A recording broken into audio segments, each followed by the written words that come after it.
सुनो, आप लोग हैं कौन और क्या कहना चाहते हैं? मैं इस देश का संविधान हूँ जिसको डॉक्टर भीमराव अम्बेडकर जी ने लिखा है।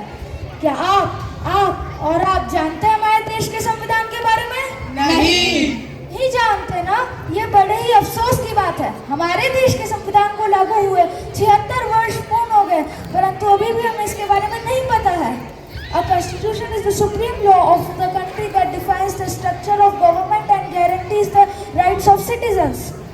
हमारे 6 फंडामेंटल राइट्स होते हैं, तो जिसमें से आज हम प्रस्तुत करने जा रहे हैं 3 फंडामेंटल राइट। हमारा पहला मौलिक अधिकार है कल्चरल एंड एजुकेशनल राइट्स। अरे तुम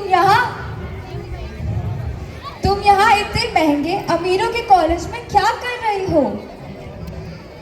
मैंने इस कॉलेज में एडमिशन लिया है ताकि मैं अपने आगे की पढ़ाई पूरी कर सकूं। तुम्हें पता है यहाँ कितना खर्च आएगा?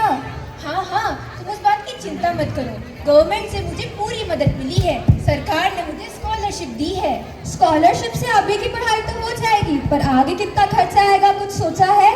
मैंने कॉलेज में एडमिशन लिया है ताकि मैं डॉक्टर बन सकूं। डॉक्टर बनकर इस देश की सेवा कर सकूं। अमीरों के कॉलेज में टिकना कितना मुश्किल है, और तुम ठहरी गरीब किसान की बेटी। शिक्षा कभी भी अमीरी गरीबी नहीं देखता। शिक्षा का अधिकार तो सभी को होता है। क्या शिक्षा का अधिकार? हाँ, शिक्षा का अधिकार, शिक्षा का अधिकार। आइए तो अब हम बढ़ते हैं हमारे दूसरे मौलिक अधिकार की तरफ, राइट अगेंस्ट एक्सप्लॉयटेशन।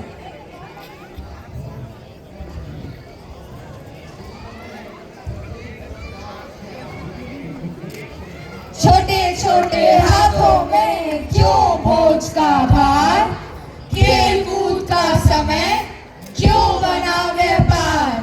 बाल मजदूरी छोड़ सब शिक्षा अपनाओ, बाल मजदूरी छोड़ सब शिक्षा अपनाओ। शोषण के विरुद्ध अधिकार, शोषण के विरुद्ध अधिकार। आइए तो अब हम बढ़ते हैं हमारे तीसरे मौलिक अधिकार की तरफ, right against right to constitutional remedies.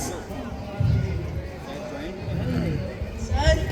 हाँ सर, मेरे को 11th में साइंस स्ट्रीम लेनी है, पर मेरी टीचर ने कहा मैं ब्लाइंड हूँ तो मैं साइंस स्ट्रीम नहीं ले सकता।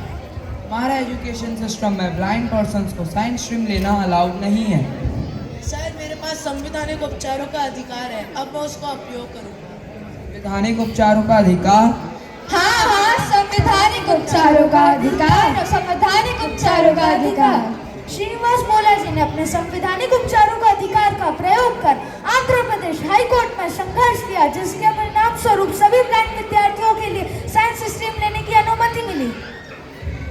उन्होंने अपने दृढ़ संकल्प और परिश्रम के साथ 12वीं कक्षा को 98% अंकों के साथ पास किया। इससे उन्होंने ये सिद्ध कर दिया कि सीमाएं केवल सोच में होती हैं। देश की एकता और अखंडता केवल उसके राज्य में ही नहीं, परंतु उसके प्रत्येक जागरूक नागरिक का अधिकार है। जैसा कि आपने देखा हमारे मौलिक अधिकारों के द्वारा, हमारे 6 मौलिक अधिकार इस प्रकार हैं।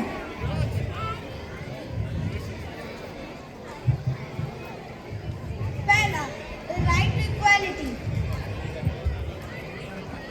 दूसरा, राइट टू फ्रीडम। तीसरा, राइट अगेंस्ट एक्सप्लॉयटेशन। चौथा, राइट टू कॉन्स्टिट्यूशनल रेमेडीज।